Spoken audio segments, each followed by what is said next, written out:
ನಿಮಗೆ ಪಾನಿಪುರಿ ಇಷ್ಟನಾ? ಹಾಗಾದರೆ ಮನೆಯಲ್ಲೇ ಸಿಂಪಲ್ ಆಗಿ ಟೇಸ್ಟಿಯಾಗಿ ಈ ರೀತಿ ಪಾನಿಪುರಿನ ಮಾಡ್ಕೊಳ್ಳಿ. ಫಸ್ಟು ಪಾನಿ ಮಾಡ್ಕೊಳ್ಳೋಣ. ಪಾನಿ ಮಾಡ್ಕೊಳ್ಳೋದಕ್ಕೆ ಪುದೀನ ಬೇಕು, 1 ಹಿಡಿಯಷ್ಟು ಹಾಕೊಳ್ಳಿ. ಕೊತ್ತಂಬರಿ ಸೊಪ್ಪು, ಖಾರಕ್ಕೆ ಸರಿ ಹೋಗೋಷ್ಟು ಹಸಿಮೆಣಸಿನ್ಕಾಯಿ, ಶುಂಠಿ, ಕಾಳು ಮೆಣಸು, ಒಂದು ಅರ್ಧ ಹೋಳಷ್ಟು ನಿಂಬೆ ಹಣ್ಣಿನ ರಸ ಹಾಕೋಬೇಕು. ಹುರಿದಿರುವಂತಹ ಜೀರಿಗೆ ಪುಡಿ, ಚಾಟ್ ಮಸಾಲ, ಬ್ಲ್ಯಾಕ್ ಸಾಲ್ಟ್ ಹಾಕ್ಬಿಟ್ಟು ಚೆನ್ನಾಗಿ ಗ್ರೈಂಡ್ ಮಾಡಿ. ನಂತರ ನೀರು ಹಾಕ್ಬಿಟ್ಟು ಮತ್ತೆ ಗ್ರೈಂಡ್ ಮಾಡಿ. ನೋಡಿ, ನಾನು ತೋರಿಸಿರೋ ರೀತಿ ಫಿಲ್ಟರ್ ಮಾಡ್ಕೊಳ್ಳಿ. ನಿಮಗೆ ಎಷ್ಟು ಬೇಕಾಗುತ್ತೆ ನೀರು ನೋಡಿಕೊಂಡು ನೀರು ಹಾಕ್ಕೊಳ್ಳಿ.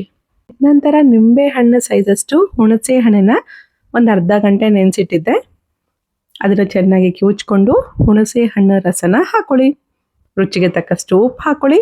ಚೆನ್ನಾಗಿ ಕಲಸಿ. ಅಷ್ಟೇ, ಹೆಲ್ದಿ ಟೇಸ್ಟಿ ಪಾನಿಪುರಿ ರೆಡಿ ಆಗುತ್ತೆ. ಒಮ್ಮೆ ಪಾನಿನ ಈ ರೀತಿ ಟ್ರೈ ಮಾಡಿ, ನಿಜವಾಗ್ಲೂ ನಿಮಗೆ ಇಷ್ಟ ಆಗುತ್ತೆ. ನಂತರ ಸ್ಟಫ್ಗೋಸ್ಕರ ಬೇಯಿಸಿರುವಂಥ ಆಲೂಗಡ್ಡೆನ ಈ ರೀತಿ ಸ್ಮ್ಯಾಶ್ ಮಾಡ್ಕೊಳ್ಳಿ. ಚೆನ್ನಾಗಿ ಬೇಯಿಸಿರುವಂಥ ಬಟಾಣಿನೂ ಹಾಕೋಬೇಕು. ಈರುಳ್ಳಿನ ಸಣ್ಣಕ್ಕೆ ಕಟ್ ಮಾಡಿ ಹಾಕೊಳ್ಳಿ.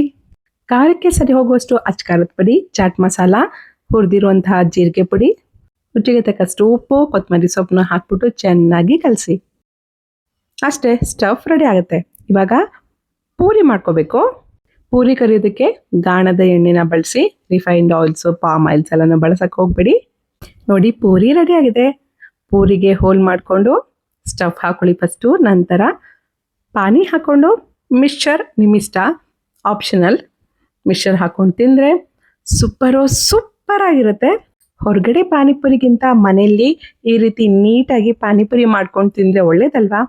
ಟ್ರೈ ಮಾಡಿ. ನಿಮ್ಗೆ ಹೇಗೆ ಅನ್ನಿಸ್ತು ಟೇಸ್ಟ್ ಅಂತ ನನಗೆ ಮೆಸೇಜ್ ಮಾಡಿ ತಿಳಿಸಿ.